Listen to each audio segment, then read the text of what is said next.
Okay, that's working. Share screen.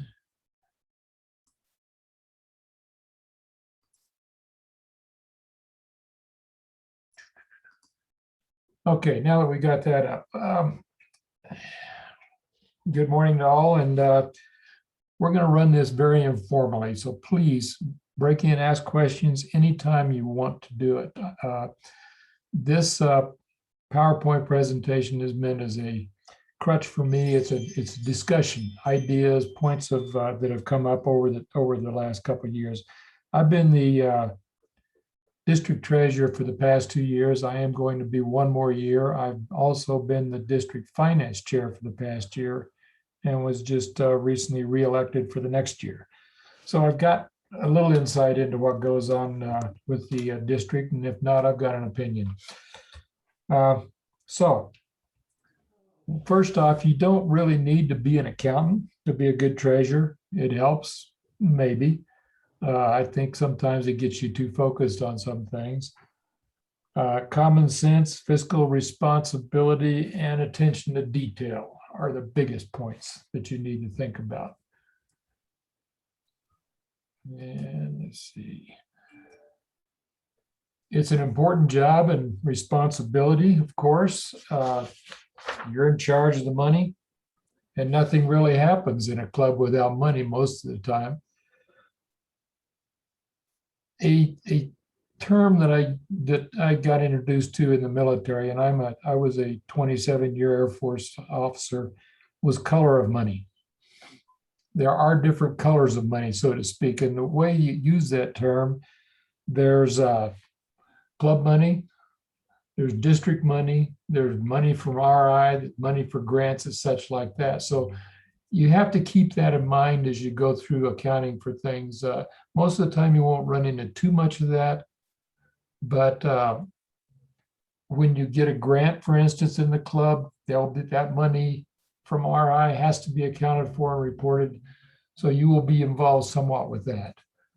But as it says here, getting voted as the treasurer for club is an honor, but it can be challenging at times.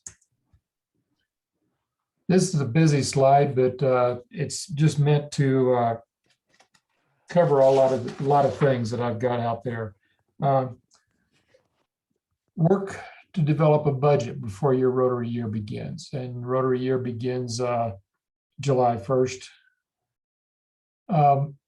Remember, though, that a budget is a plan, and plans change as they react to reality. You have to plan for the year to make sure that you've got enough and not go off the deep end, but it is a plan, and circle back on it occasionally to see if it's working right. A checking account with 3 to 4 signers, duplicate checks, etc. You can set dollar amounts for each more than one signature. Basically, this just means maintain control of it, but those people who need to have authority to pay things should have that authority. And hopefully somebody in your club is a banker and can cut you some slack on fees, or go find a bank that doesn't charge fees. QuickBooks is the way we do it at the district level. We have a district bookkeeper who maintains those for us. I, as a treasurer, don't keep the books. And I am not an accountant either. I'm an engineer, an Air Force officer. Excuse me, real quick, Reg, are you good to go, and are you recording? I am good to go in recording. Awesome, thank you. But one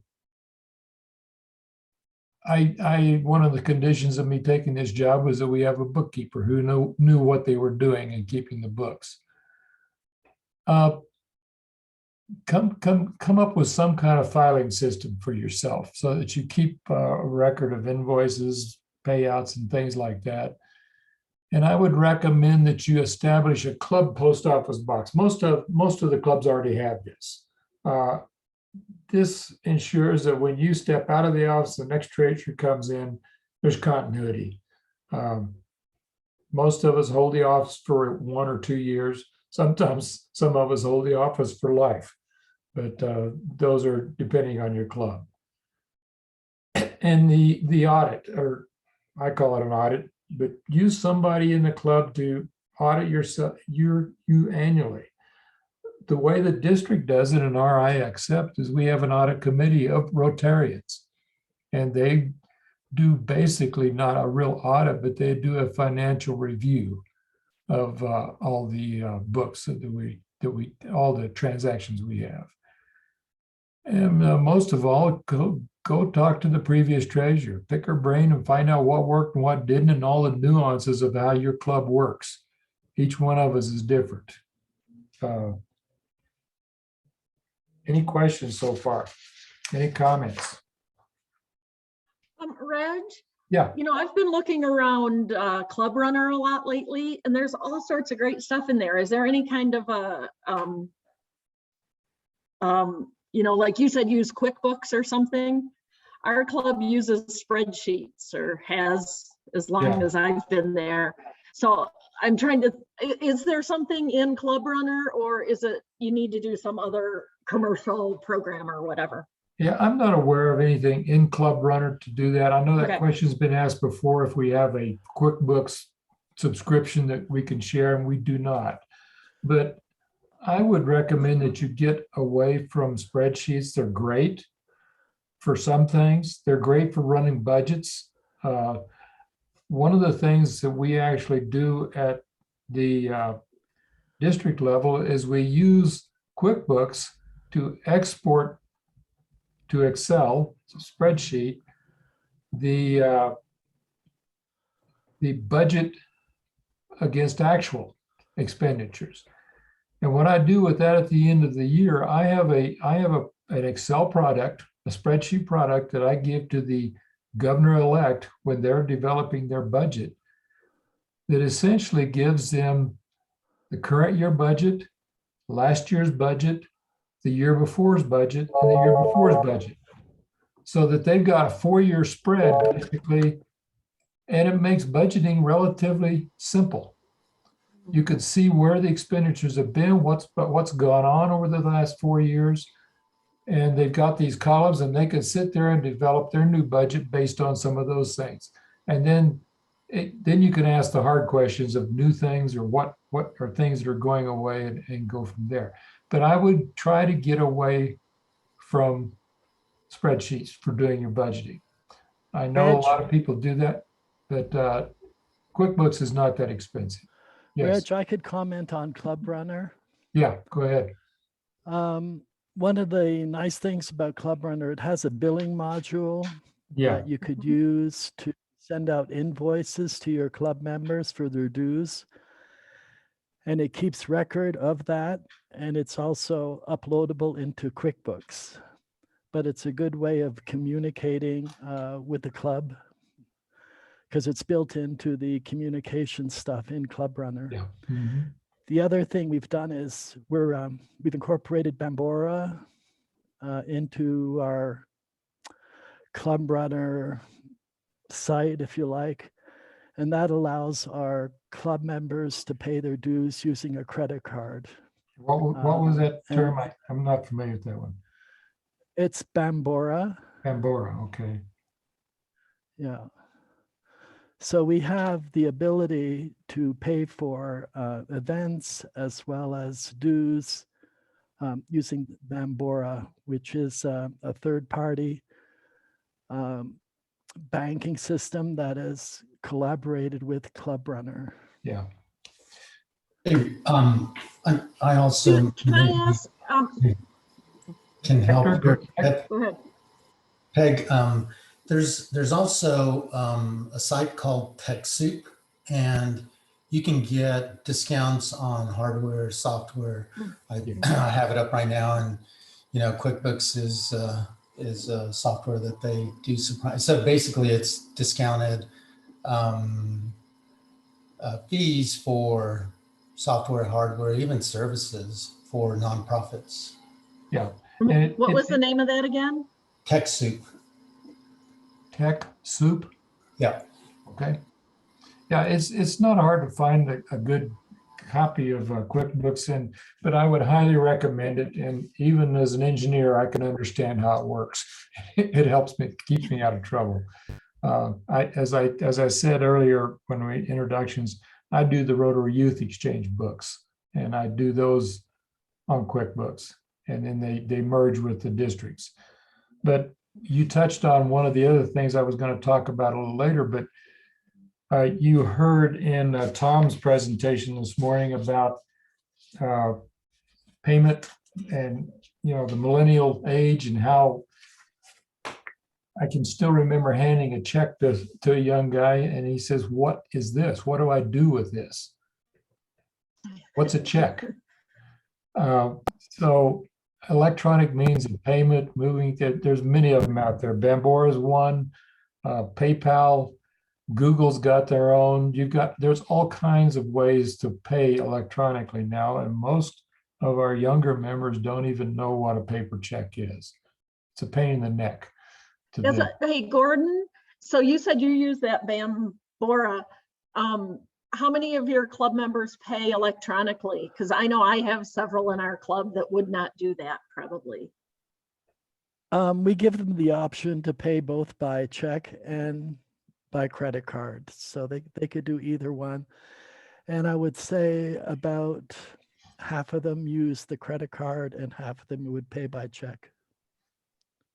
Yeah, I know even at my age, I just pay by credit card, and it's a automatic. I just allow the club to charge me what the dues are, or whatever my account balance is. It's due quarterly. I'd prefer that too, but that's not what other people in my club want. So. Yeah, well, Okay. there's always a mix. Yep. There's always a mix, but bottom line, make it easy. Make it easy for them to pay their bill. Don't make it difficult. If it's the least bit difficult, then that's when you start having problems. Yep. Thank you. Be organized at your meetings. Track your cash collections and payments, and pay your recurring expenses weekly if possible. I know even in a club the size of mine, the Rotary Club of Albuquerque, weekly payment of the lunch bill, which is significant, but don't let it go. The hotel needs their money very quickly. And keep up on your mailbox and make deposits. Petty cash, if you have that, make sure you keep it replenished. At the month and the end, we're talking about billing and invoicing. You can use Club Runner. There's a number of ways you can do this. Do it manually, but make sure you do it at least quarterly. And think about billing in advance. All of us are acquainted with businesses that you pay your dues in advance. There's no reason why we shouldn't consider that. And keep the statements out and reminders. But, a 30-day delinquency, a reminder for that. Some people forget, and that's a good argument for the auto payments. And keep your bank accounts balanced. They're pretty simple things, but they can really eat your lunch in the end if you don't keep up. And at the month, let's see, reporting, that was that. Probably one of the most important to non-accountants, and that's me, and I know I've been on several boards. What I really want to see in financial reports, and I don't want to keep it simple. Don't baffle them with BS. And accountants, Hector, I'm not picking on you as a CFO, but accountants can get into their numbers, and number soup, as I like to call it. And pretty soon, us non-accountants are about up to here, and we can't even surface to figure out what's on first. Budget versus actual. That is a great report. It comes right out of QuickBooks. How are we doing against our budget? The balancing the account is important, but how am I doing against budget? Where am I overrunning and why? Or where am I underrunning and why? The second report that I like to see are aged accounts. Who hasn't paid their bill to me? So those two right there, the rest of that, I let the bookkeeper handle. But I want to know, how am I doing? Right there. So remember that as you do your reports. You know, as I talked about on the budget, it's a plan. Update it periodically. Now, don't do it on your own. Run it by the board when you update it and why you're updating it. Make sure that you're keeping current with it. And that financial history for multi-year comparison, that makes budgeting dead simple and preparing a budget. You know, when I started with Youth Exchange several years ago as their treasurer, Michelle Frechette and I had a discussion, and I remembered it was always agonizing for her to come up with the next year's budget. Oh, we went through a thrash of 2 or 3 months, and we did this, we did that. And she reminded me, I think it was in, gosh, it was probably in November, we need to get working on our budget. And I said, here's a draft. And she was stunned silence, because what I had done was what I described. I had taken the last 3 years and said, okay, here's what we've been spending, here's what we probably will spend, and here's a draft budget. She came back and said, well, could you put a little bit of money in here for training? I said, done. Budget's done. It was a matter of for her, it was a matter of a 10-minute discussion instead of a 3-month thrash. That's what keeping this multi-year comparison out there helps you do in the end. Budgeting is not that hard.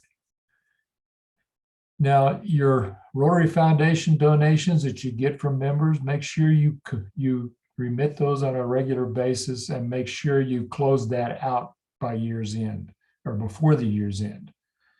And biggest thing is make sure there's no big surprises coming up. You know, think ahead of what's out there. We all know our fundraising efforts are where the big expenditures are during the year for the club, and plan for those as you go along. Let's see, financial. Okay, I think that covers everything I had on that. Billings. You're going to get an RI bill twice a year, July and January. Right now, you're going to get a Rotary District bill once a year. I say right now. The Finance Committee is discussing aligning that with the RI bills. There's a number of different reasons for that, but that's an ongoing discussion right now as we've started. And don't think those aren't tracked. Rotary International is a bit more onerous if you don't pay that bill. If you get too far delinquent, you basically get X'd off the rolls.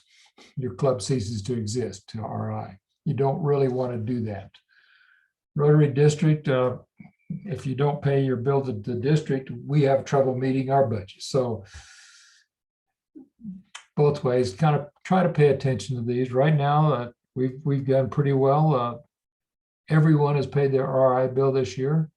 We have one club that has not yet paid their Rotary District bill. So they're basically on stage is a way of putting it. Let's go on to efficiencies. And don't leave things till next week or next month. It's just diligence, just due diligence, just take care of it when it comes up. And like we talked about, there's a Square on a smartphone or other ways of doing electronic payments. Lots of them out there. Find one and make it available and use it. Now, your federal 990 tax return, do not let that go. All of us have somebody in the club can help us do that. If not, you need to find somebody. But do not fail to file your 990 every year. It comes really thorny, as probably Hector can back us up on that if you don't do that. And use only one EIN. it was an interesting discussion we had. And this was not another club, but another district in the US. I was on a training session the other day. And this district treasurer was completely frustrated because, and I could not believe how they did this. The district governor had one account. The district governor-elect had another account and their own bookkeeper. The district governor nominee had their own account. Everybody ran their own system. How do you do business that way? And try not, the clubs can get into that too. We've all got systems that evolved over time. The larger clubs probably are a little more set and some of the having bookkeepers and people that know what to do, but smaller clubs tend to do things the convenient way. And we need to make sure that these things are run smart and intelligently. Okay. Any questions on just being a treasurer? It's not that difficult of a job. If an engineer can do it, most anybody can. It's just attention to detail. Questions on that? Any comments right now before we move on to foundations? All right. Now, what I'm going to present on club foundations is not how to do it, but why and some of the pitfalls that can sneak up on you. These are observations. I'm with the Rotary Club of Albuquerque. We've got a foundation that I think the last balance I heard was about $1.7 to $1.8 million in the corpus. A lot of money. With the investments we use, and we have an investment officer on that board, we generate $40,000 to $50,000 a year for giving. That's a lot, isn't it? That covers a lot of your program. And some people say, well, why do we need to fundraise? Well, you'll find that even if you have $40,000 to spend, you're going to want a little bit more. And you need to keep raising money for things. This year, our foundation kicked in, I think it was probably another $50,000 for the Navajo Reservation for food charities. And we pulled in $65,000 from RI to do it with. So a significant amount of money went out this year. And thank God that foundation was there. You have to set up a club foundation so that it is a legitimate nonprofit entity. And this can benefit you in fundraising events. One thing that was interesting with the Rotary Club of Albuquerque, and I'll keep using an example because I know a lot about it. When the foundation was originally set up, the goal was to raise $1 million into the foundation. And the rules of engagement was any money raised by the club went straight to the foundation. That sounded good. As long as we had 300 to 400 members, that was fine. When I became president, I started asking the question, how much is enough? We were at 1.4 million at that time. The foundation was flush, and we had just under 200 members in the club. The club was near bankruptcy. We couldn't pay our bills because the dues weren't enough to keep us afloat anymore. So I started asking the question, how much is enough? So we finally came to an agreement a year later that the club, before the money went in the foundation and couldn't be used for operations, would basically call it a fundraising fee, if you would. A certain percentage was maintained in the club for operations. I think that's just a pitfall that can come up. The basic tenet of a 501c3 is that it has to be separate, standalone entity, separate from the Rotary Club that created it.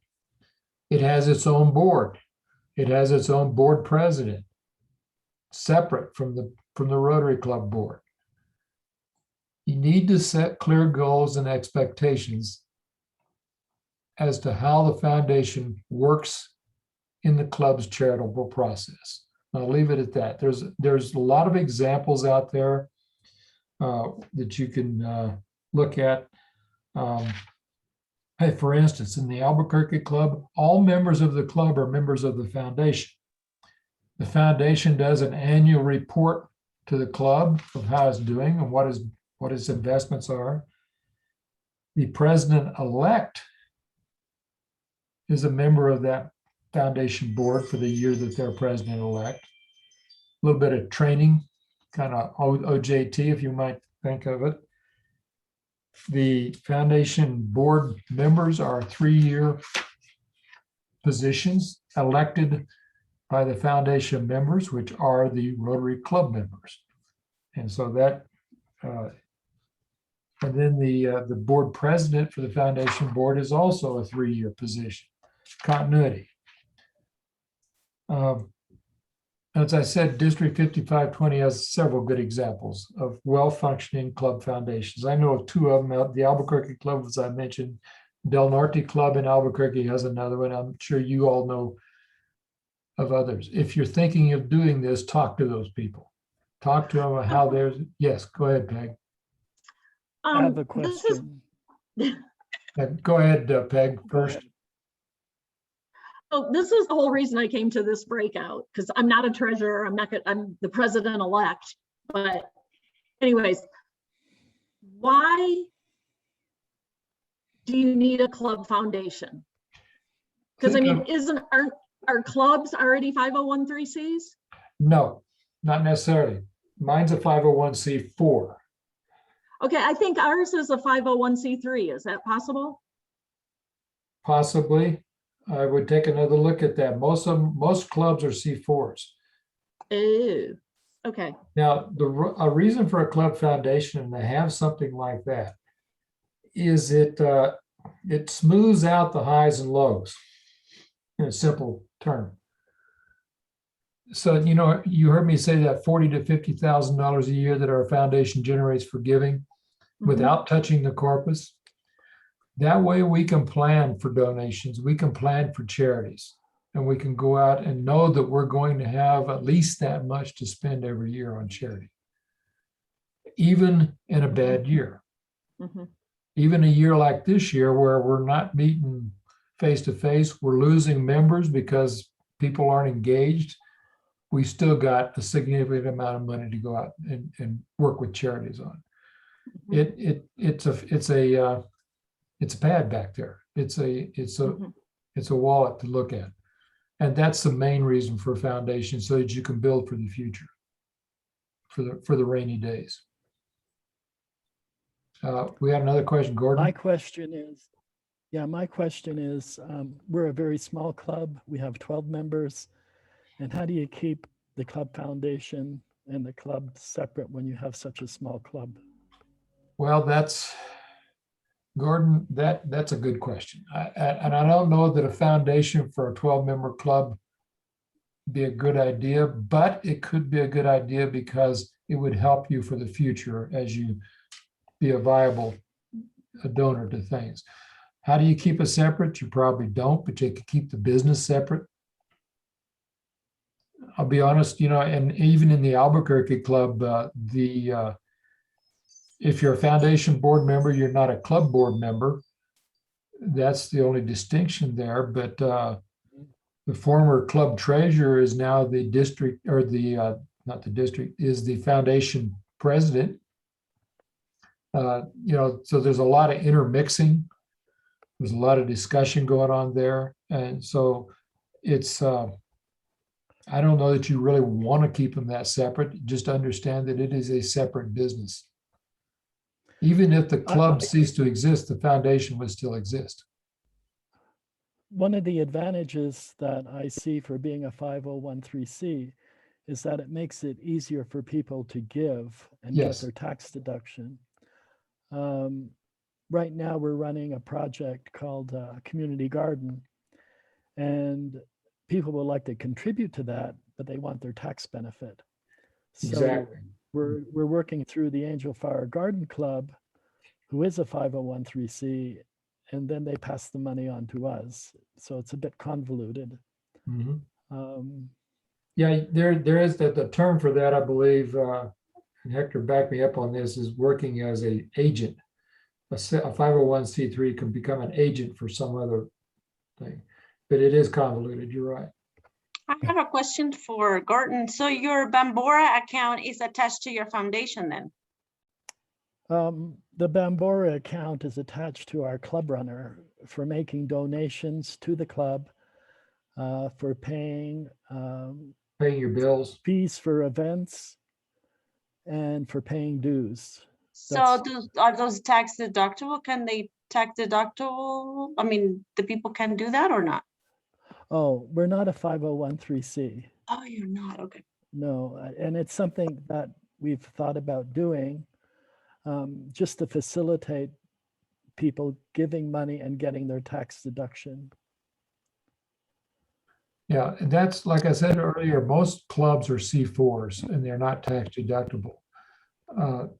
But that's the biggest, one of the bigger reasons for a foundation. You know, when you have a foundation, you can have bequests from estates too. You can have, people can put you in the will. And I know the Albuquerque Foundation has some funds in there that have been stipulated for certain things. Now that becomes a bookkeeping issue, but it can be done, you know.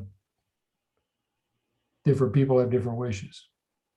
But if we are a 501c3, and I'm trying to find out right now, people could stipulate in their will to our club, correct? If you're a C3, yeah. Yes, If you but a operate that C4, way, you can't, okay. yeah. C4s are just a nonprofit, not tax deductible, if I remember right. Okay, I have just a basic question. I'm not on to be a treasurer. I was asked to serve as the foundation director, and I'm a little confused. So I'm in the Rio Grande Rotary of Las Cruces, and we have a foundation director, but I always thought it was related to reporting what's going on in the Rotary International Foundation. Well, do you have a club foundation? You know, I don't know about that. That's why I'm maybe a little confused. I might have to go and ping Bob Barnard about that and come back on, because I know that we've invested money and it's for purposes of being able to plan donating and things on a regular basis. But I'm Right. going to bounce off and bounce back on. Okay. Sure. Okay. Thank you. By the way, I'm sorry, Gordon, my internet is been dropping every 5 minutes, so I'm in and out, so I'm sorry about that. That's fine, yeah, I understand. Who serves on a foundation board, how long, it's critical. You need continuity. You don't want to be bouncing people in and out of that every year. And like I said, but when you set this foundation up, make sure there's clear guidelines and processes, how funding decisions are made. You know, bottom line, it can be very beneficial to a club if done right. One of the questions that came up was who selects the donations and the funding decisions. Here's how my club does it. With that $40,000 to $50,000 every year, and what we do is we will take on a charity for a year, and we actually put an RFP out, request for proposal from charities. Because what we will do is we will guarantee that charity half of everything we raise that year as a starter. And depending on what it was, we have this foundation money too. So the club actually selects the charity for the year. And then the foundation does the payments and such like that, the funding. The other thing that our foundation has as its primary objective is youth programs. You say, what's that? Well, when I, as the Rotary Youth Exchange chair for my club, say, we're going to have 2 students next year, and oh, by the way, here's what their dues are here's what they're going to be paid every month, and here's the bill to the club. Club doesn't pay it, the foundation pays it. So the club doesn't have to squirm around and come up with $3,200 right off the bat for 2 students, which is what the district charges per $1,600 per year per student. The foundation has that over there. RILA used to work through that, but now that RILA has its own foundation, it's going to work a little different. but youth programs are funded through that foundation. One of the biggest things you got to remember, and you heard me mention it earlier, you cannot fund club operations with the foundation. That is a no-no. Once the money goes into the foundation, it can't come back for club operations. So think about how you're doing that. Questions on those things? I have a question. I'm from the Camino Real Rotary Club.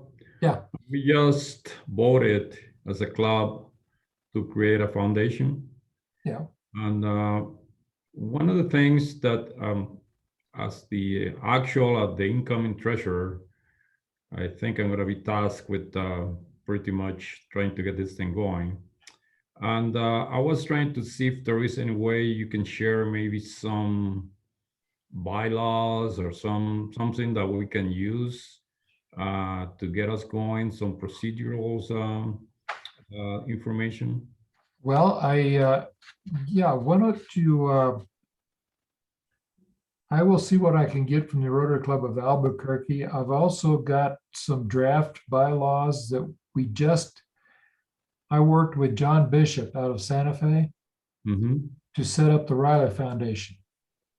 John would be a good source of all the mechanics in doing that. Who's that? John Bishop. Bishop, okay. John was instrumental in going through all the paperwork and the filings and the steps in setting up a foundation. It's not a short process. It will take you a few months to do, Nelson. We've got some bylaws there. There's a number of forms that go through that process. But you need to find like a law firm or outside sourcing company to help you go through this, or do they? Well, you could do that, Nelson. You're not. You could probably find somebody in your club that could do that, and any good CPA knows how to work that. Tax, CPAs could walk you through that process. If you've got someone like that in your club or in town that can help walk through that, I would recommend that you do find somebody that professionally knows how to do that to walk you through that process. Otherwise, you're gonna find out you've missed something somewhere, and you have to circle back. I know going through the RILA process, it took us from start to finish before it was launched a little over 9 months to get all that thing put together. And even then we were circling back because unbeknownst to us in the New Mexico Attorney General's office, you have to register your 501c3 with your foundation with them and provide all sorts of reports. And that's an annual thing. So even we got caught on that one. So, but now it's up and running. So it's not a short process, and it shouldn't be. But I will see what I can get you as far as the RILA bylaws and things like that, and see what the Albuquerque Club can share with you. I'll appreciate that very much. Okay. Reg, this Yes. is Ann Allen with West El Paso. I'd be interested in seeing bylaw examples also. We have a foundation, but we're wanting to update our bylaws. Okay. And I also wanted to ask if you would expand on your comment about it's a big no-no to once money's gone into the foundation to then redirect it to the club for operations. Can you explain why that's a no-no? A foundation is established for one purpose, to support certain things. And you tell the IRS that you're doing that. And that's one of the reasons they grant it.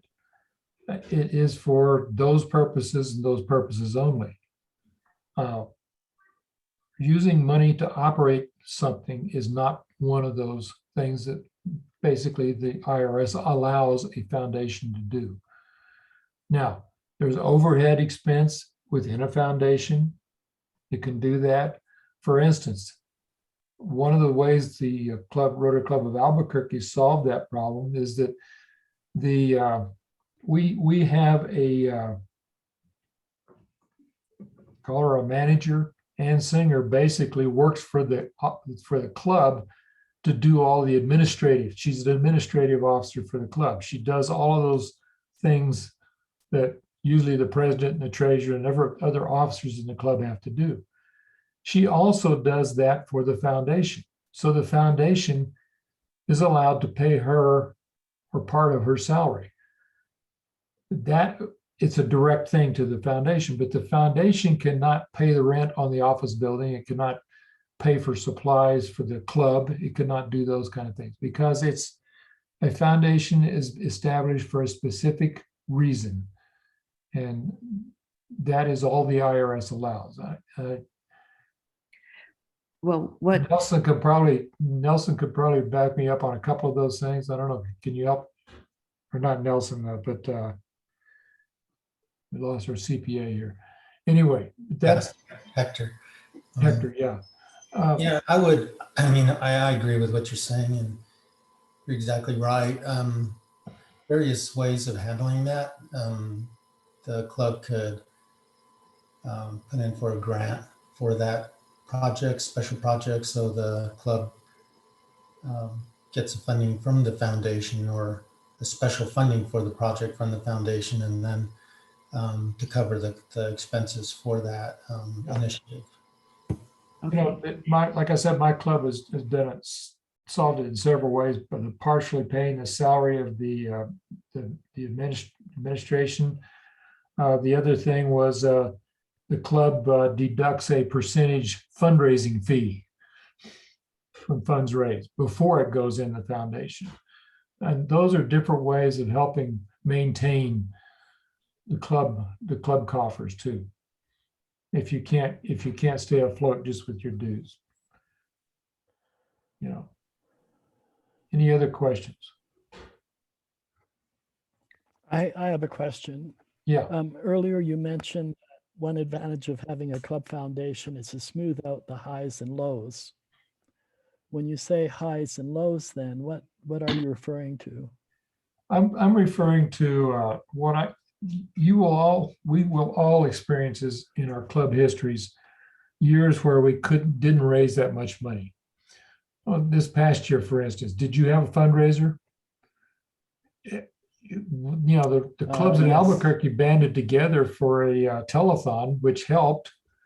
But I'll be honest with you, we didn't raise as much money this year as we normally do. This is a low year, but we spent far more than we did in other years in charitable things because there was a very big need. So that's what I'm referring to.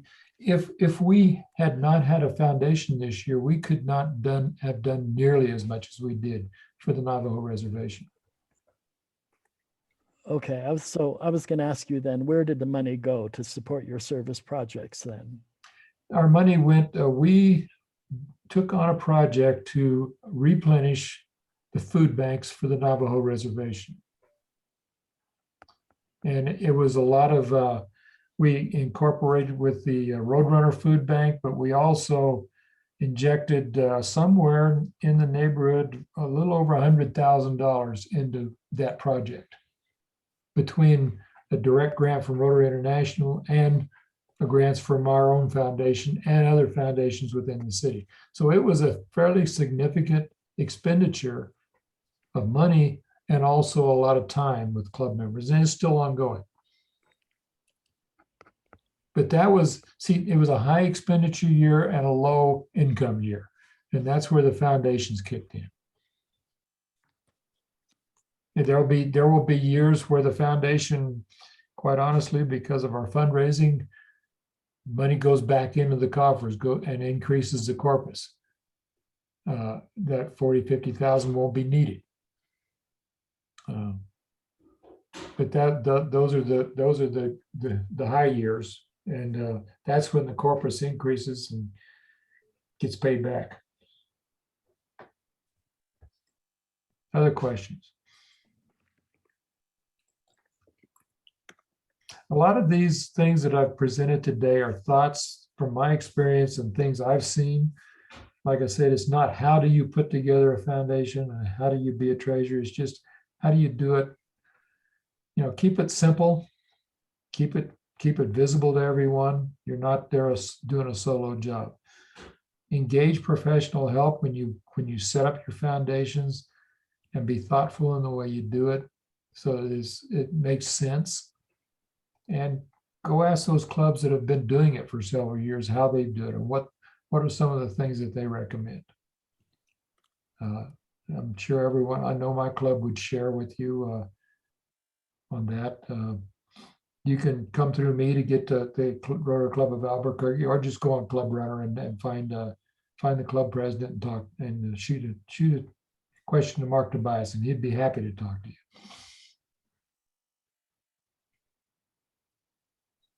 That's pretty much what I've got right now. If there's no other questions. I have a comment. Sure. So I'm a little bit confused. I'm afraid to ask because the minute you answer is gonna drop the call. But in any case, I remember a person from the foundation, Cochran, I think was his name. He made a comment saying that he thought the club foundation was a bad idea to have, and I wasn't clear as to why he made that comment. I don't know if you were in that meeting. I don't remember that, Claudia, and I'm not That sure from why he his would. point of view, I quoted, I mean, I wrote it down. From point of view, it was a bad idea to have a club foundation. Well, I'm not sure why he would say that. If the club foundation and the club get split, in their opinion as to what is best, and that means that the original structure wasn't set up such that didn't happen, and that can happen. There's always a danger that the foundation board can say, well, club, you're not working right with us and we can go our own way. They have the power to do that. It's just how does your club interface with them? And your processes and procedures that you set up need to go into that eyes wide open with the fact and all that. You can't say, no, that'll never happen to our club. It will. Personalities are personalities. And I know that in my club, there were a few years where the foundation chair or president was at odds with the club presidents. And even when I was the club president, and my question, how much is enough? Well, they perceived that as knocking on their foreheads. But it was an attempt to ask a question of, okay, we've done this and we've raised $1.5 million when our goal was $1 million. How much do you need in the foundation? We need something to keep the club operating, type of questions. And so in the end, we sat down and said, okay, yeah, we made some concessions. We figured out some other ways, and the club's healthy now. And the foundation is healthy. But there's always a danger that they'll go two different directions because they are separate entities. You have to remember that. And that may be where his comment was coming from. My thoughts are that a foundation is good for a club because it helps them do bigger and better things. Thank you. I agree with you. Thanks. All right. Well, thanks for your time this morning. I appreciate you coming and doing this with me. I never set out to be the treasurer of things, but I've become one, and as you can tell, I've gotten fairly enthusiastic about some parts of it. All right. So Reg, Yeah. so I've looked us up, and our clubs, I had our tax ID number or whatever, and I went to the IRS site, and it lists us just as Rotary International, but then it has the Alamogordo mailing list, and it has our past president as the principal officer and all that. So does that mean our club? Sounds like a C4, but I couldn't be. Well, let me, sure. can I share my screen and I'll show you what I found? Sure. I don't know if you're authorized, but go ahead and try. Yeah, I There you are. am.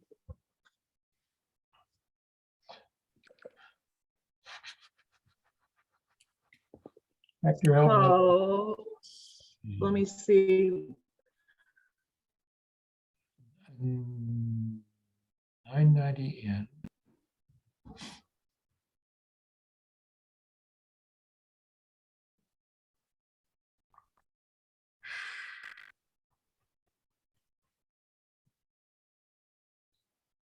Huh. I can't tell from this. Hector, can you?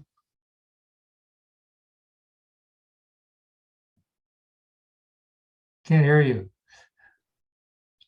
Yeah. I couldn't answer that from this one, Peg. Okay. Thank you. Yeah, it sounds a lot like you're like the rest of the clubs in the district, but all right, if there's nothing else, we can go ahead and close this breakout room. Thank you. Thank you. Thanks. Thank you. All right, thank you much.